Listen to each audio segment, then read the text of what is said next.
नमस्कार, आप देख रहे हैं न्यूज इंडिया। मैं हूं आपके साथ पूजा मोहन पांडे। संभल हिंसा की राग पर सियासत करते हुए विपक्ष लगातार सरकार को घेरने के मौके तलाश रहा है, लेकिन सूबे की योगी सरकार विपक्ष को हिंसा पर राजनीति करने का कोई मौका नहीं दे रही है, जिससे विपक्ष बुरी तरह बौखलाया हुआ है। समाजवादी पार्टी और कांग्रेस समेत तमाम विपक्षी पार्टियां संभल जाकर सियासत करने पर तुली हुई हैं, लेकिन योगी सरकार उनके इरादों पर पानी फेर रही है। कैसे, ये रिपोर्ट देखिए।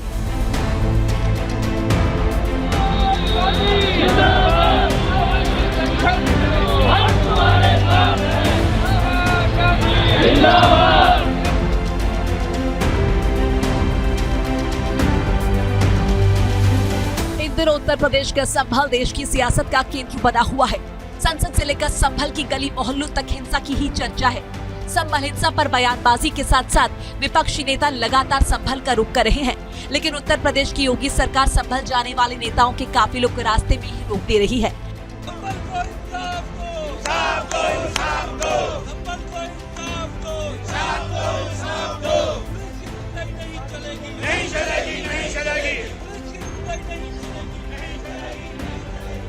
संभल जाने का सिलसिला अखिलेश यादव से शुरू होकर अजय राय से होते हुए राहुल गांधी तक पहुंच गया है, लेकिन योगी सरकार किसी भी विपक्षी नेता को संभल में झांकने की इजाजत नहीं दे रही।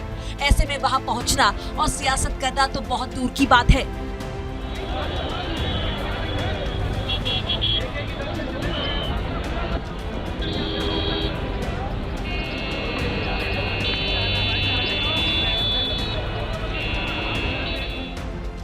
सरकार के इस रुख को देखकर भी विपक्षी नेता संभल जाने पर अड़े हैं। विपक्षी नेताओं का कहना है कि वो संभल में हिंसा पीड़ितों के जख्मों पर मरहम लगाना चाहते हैं, लेकिन योगी सरकार ने संभल में विपक्षी नेताओं के हज को देखते हुए उनकी एंट्री ही बंद कर दी है।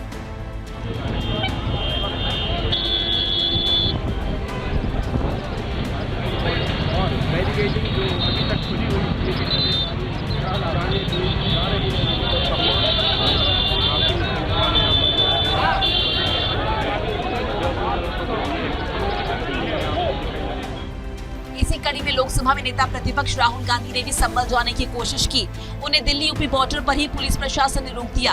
पुलिस ने राहुल गांधी को संभल जाने की इजाजत नहीं दी।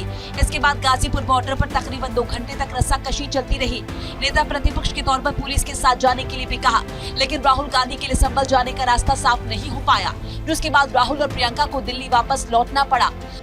संभल जाने की कोशिश कर रहे हैं, पुलिस मना कर रही है, अलाउ नहीं कर रही है। एज एलओपी मेरा अधिकार बनता है कि मैं जा सकता हूं, मगर तब भी वो मुझे रोक रहे हैं।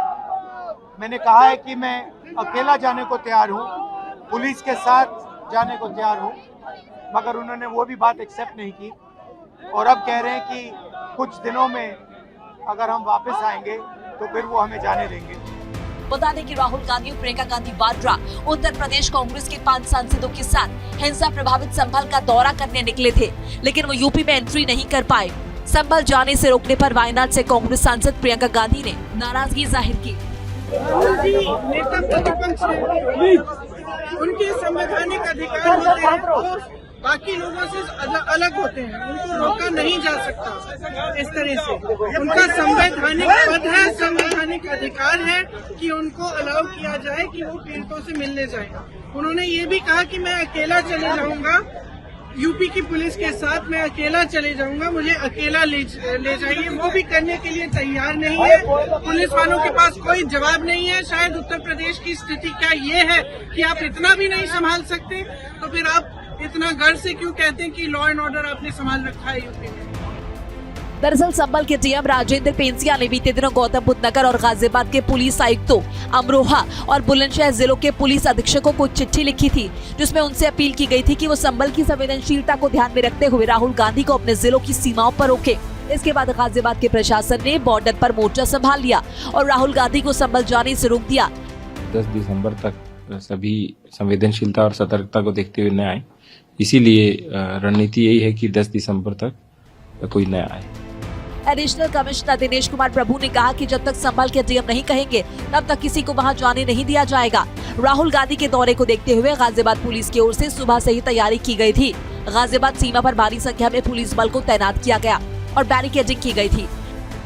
जितने भी माननीय जनप्रतिनिधि हैं उन सबके लिए 10 दिसंबर तक डीएम साहब द्वारा जो 163 बीएनएसएस का आदेश पारित किया गया है, उसके आलोक में हम उन सबसे अनुरोध करते हैं कि आप हमारी शांति व्यवस्था मेंटेन करने में मदद करें और उसके बाद में जो है 10 तारीख के बाद में इस पे विचार किया जाएगा कि प्रॉपर असेसमेंट के बाद में कि यहाँ जनपद संभल में शांति व्यवस्था कायम हो गई या नहीं होगी, उसके बाद में निर्णय लिया जाएगा। उधर समाजवादी पार्टी के मुखिया अखिलेश यादव ने स्थानीय प्रशासन को संभल हिंसा के लिए जिम्मेदार ठहराया। इसी बहाने उन्होंने सूबे की बीजेपी सरकार पर भी निशाना साधा।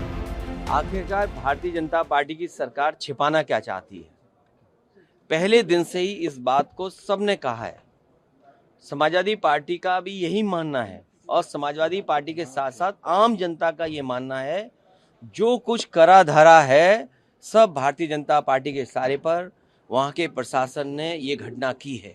जब एक बार सर्वे के लिए सब सहमत थे, सबने सर्वे कराया, आप दोबारा सर्वे इसलिए कराने गए कि झगड़ा नहीं हुआ। जो लोग नारे लगाते गए उनके खिलाफ क्या कार्रवाई भारतीय जनता पार्टी ने की है? किसी भी दल के नेता को ये जाने नहीं दे रहे। आखिरकार छिपाना क्या चाहते हैं? और प्रशासन की भाषा देखिए, उनके जो अधिकारी हैं, क्या लोकतंत्र में क्या इस तरह का व्यवहार और भाषा हो सकती है अधिकारियों की, जिस तरह की भाषा और व्यवहार का इस्तेमाल हो रहा है वहाँ पर? उधर संभल में शांति व्यवस्था बनाए रखने के लिए बीएनएसएस की धारा 163 को 31 दिसंबर तक लागू किया गया है। इसके साथ ही संभल में बाहरी लोगों की एंट्री पर भी रोक को डीएम ने 10 दिसंबर तक बढ़ा दिया है। यानी 10 दिसंबर तक कोई भी संभल नहीं जा पाएगा। सीधा मतलब यह है कि अगर विपक्षी नेताओं को संभल का दौरा करना है तो 10 दिसंबर के बाद का प्लान बनाना पड़ेगा, नहीं तो राहुल गांधी की तरह उनका संभल जाकर पीड़ितों के जख्मों पर मरहम लगाने का प्लान धरा का धरा रह जाएगा। न्यूज़ इंडिया के लिए संजीव कुमार की रिपोर्ट। संभल में 24 दिसंबर को सर्वे के दौरान हिंसा कैसे हुई, किसने कराई, इसका करीब करीब खुलासा हो गया। संभल की नालियों में जिस तरह से हिंसा के सबूत मिले, वो संभल हिंसा को सीधे पाकिस्तान से जोड़ता है। यह खुलासा भारत के लिए बचाने वाला नहीं है।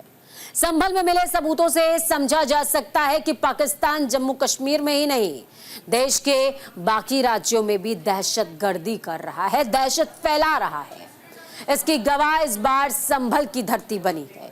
ये रिपोर्ट देखिए।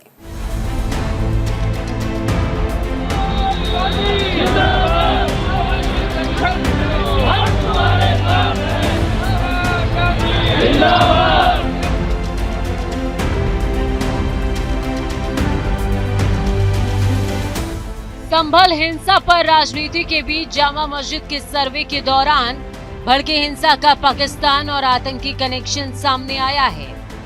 जामा मस्जिद के पास नालियों में कुछ जिंदा कारतूस और कुछ खोखे मिले हैं।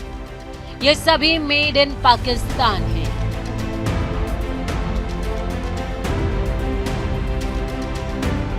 जानकारी के मुताबिक इन्हें पाकिस्तान की आर्टिलरी फैक्ट्री में बनाया गया है। दरअसल इन कारतूसों के मिलने की जानकारी संभल के एसपी के बिश्नोई ने दी। ऐसे में आशंका है कि संभल कोर्ट में जामा मस्जिद के सर्वे की अर्जी दाखिल होने के बाद पाकिस्तान में हिंसा की साजिश रची गई थी।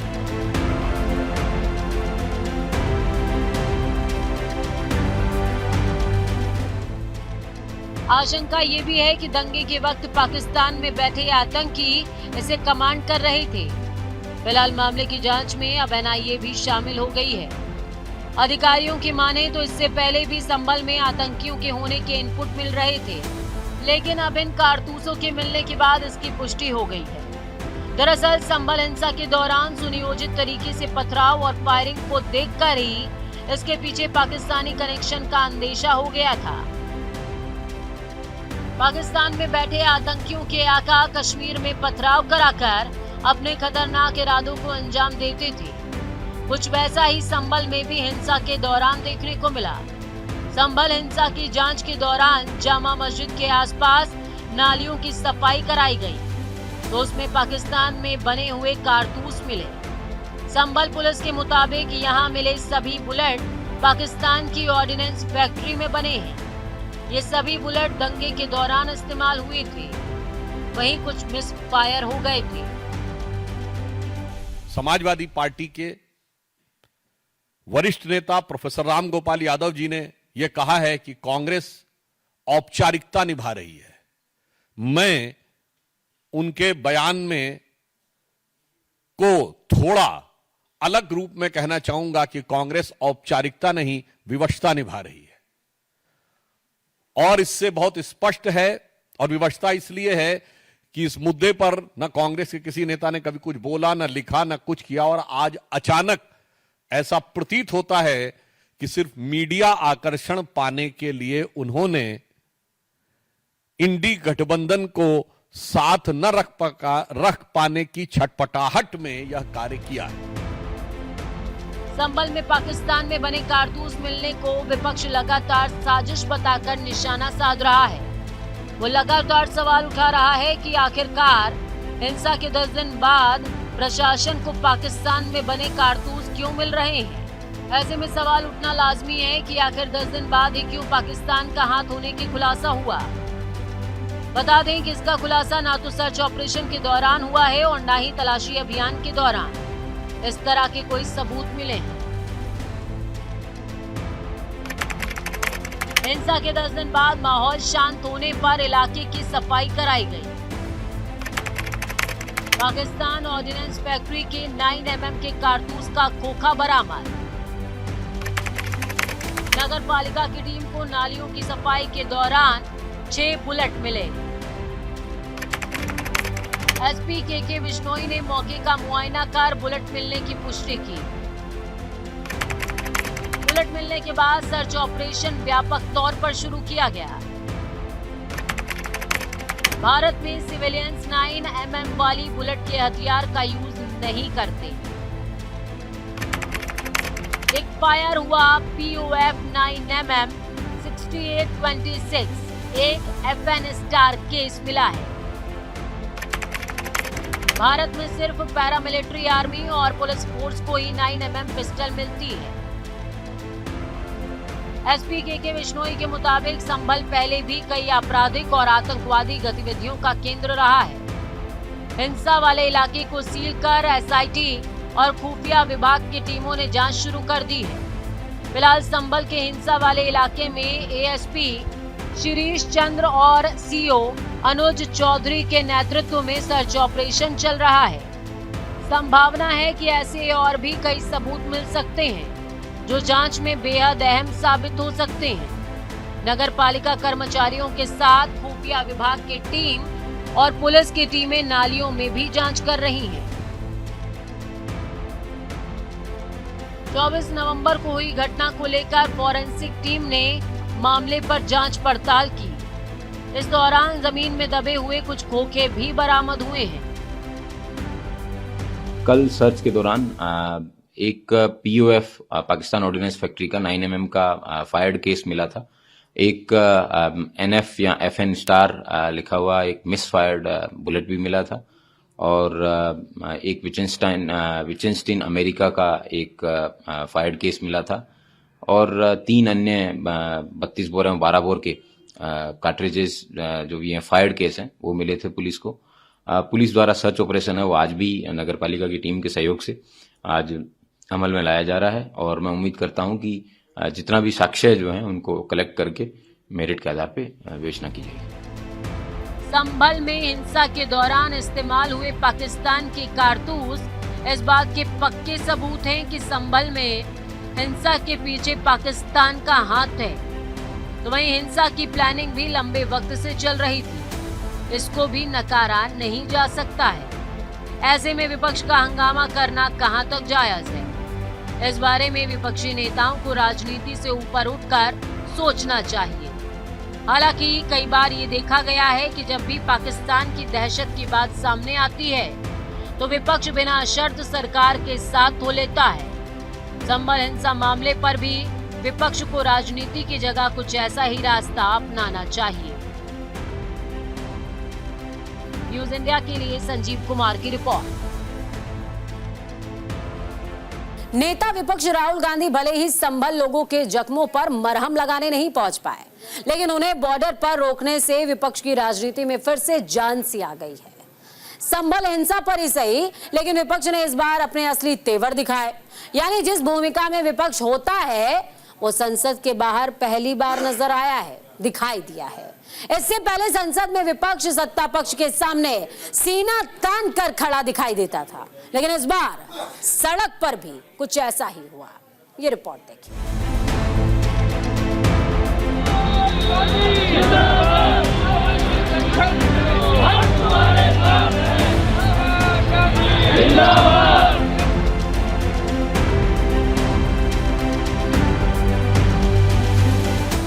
दिसंबर को संभल की हिंसा ने अचानक ऐसी करवट बदली कि देश की राजनीति में नेताओं की चर्चा का पहला विषय बन गया। इससे पहले जो नेता महंगाई और बेरोजगारी जैसे मसलों पर सरकार को घेरते आए थे, वो अब संभल हिंसा को लेकर सरकार पर निशाना साध रहे हैं। लॉ एंड ऑर्डर व्यवस्था बिगड़ी है। एक जिस तरीके से एक माहौल बनाया गया है ध्रुवीकरण का, अगर सत्ता पक्ष की जिम्मेदारी कानून व्यवस्था संभालने की होती है, विपक्ष की जिम्मेदारी जनता की आवाज रखने की होती है। उनको उनसे रोकना, मिलने से रोकना, मैं मानती हूं ये एंटी डेमोक्रेटिक है और उनका हक बनता है कि जाकर जनता के बीच में जाएं, उनके बीच में उनकी कहानी सुने और जनता का जो मानते हैं कि जनता की आवाज बनकर जो विपक्ष को खड़ा रहना चाहिए, वो उनकी जिम्मेदारी का मैं मानती हूँ पालन कर रहे हैं। अगर उनको रोका जाता है तो दिखाता है कि कुछ न कुछ छुपाने का काम उत्तर प्रदेश सरकार करे। समाजवादी पार्टी सांसद डिम्पल यादव ने राहुल गांधी के काफिले को संभल जाने से रोकने पर सरकार को घेरा। साथ ही उन्होंने समाजवादी पार्टी के प्रतिनिधि मंडल को संभल जाने से रोकने का भी जिक्र किया। कहीं ना कहीं जो शासन प्रशासन सरकार है किसी तरह की लीपापोती करने में लगी हुई है, तभी आज तक वहाँ के हालात जो है सामान्य ये होने नहीं देना चाह रहे हैं, क्योंकि ये जानते हैं कि अगर डेलीगेशन जाएगा और मिलेगा लोगों से तो वहाँ पे जो असलियत में जो हुआ है, जो सच्चाई है, वो सामने उजागर होगी। इसीलिए ये लोग चाह रहे हैं कि जितनी देरी हो जाए उतना ही बढ़िया, अच्छा है भाजपा के लिए। इस बीच आरजेडी सांसद मनोज कुमार झा ने भी विपक्षी नेताओं को संभल जाने से रोकने पर सवाल उठाए। इसको कहते हैं मुखे कानून छा। मैं बोल रहा हूँ मेरा कानून है, कोई व्यवस्था नहीं है। जब आप विपक्ष के लोगों को जाने देंगे, हालात वहां उससे हीलिंग होगी। आपको हीलिंग से क्या प्रॉब्लम है? हीलिंग से तो उसी को प्रॉब्लम होगी ना जो अथॉरिटेरियन है, तानाशाही मनोवृत्ति के। सियासत तो वो किसी भी चीज पे कर सकते हैं, प्रोपेगेंडा फिल्म पर भी कर सकते हैं। लोकतंत्र में है कि लोकतंत्र में नहीं है। संभल में दंगे हुए हैं, कई परिवार के लोग मारे गए हैं। उनकी दर्द और पीड़ा महसूस करने के लिए, समझने के लिए, उनके साथ समय गुजारने के लिए राहुल जी जा रहे हैं, प्रियंका जी जा रही हैं, अन्य कांग्रेस पार्टी के नेता उत्तर प्रदेश के जा रहे हैं और उनको रोका जा रहा है। ये तो तानाशाही है, योगी शाही है, अमित शाही है। उधर टीएमसी सांसद कीर्ति आजाद ने संभल हिंसा के लिए प्रदेश सरकार को जिम्मेदार ठहराया।